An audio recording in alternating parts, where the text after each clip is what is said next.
Organizing your materials using categories. What does organization mean? Have you ever tried to find something and that thing was just not there? You put it somewhere and you thought you would remember, but we all have lost or misplaced materials. Sometimes we find them and sometimes we never do. What we need is a way to store our things so we always know where they are. Organization means to use categories to arrange our materials. But how do we do that? We use 4 steps: clean, customize, categorize, and continue. Using these steps, we can organize anything. We can organize our clothes in a closet, our food in a refrigerator, and lots of other things too.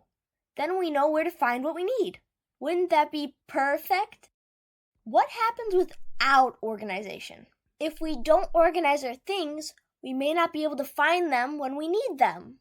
For example, what if you want to do an art project, but you can't find your paints? Once you finally find your paints, you have trouble locating your paint brushes. By the time you find everything you need, you realize there is no time left to paint. How does organization help? Using categories can help us organize our things. We learn where things go and we can find them when we want them.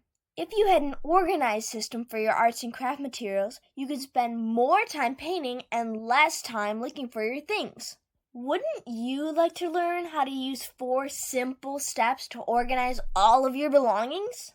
In this unit, you will learn how to use the 4C strategy to organize your space and keep it organized.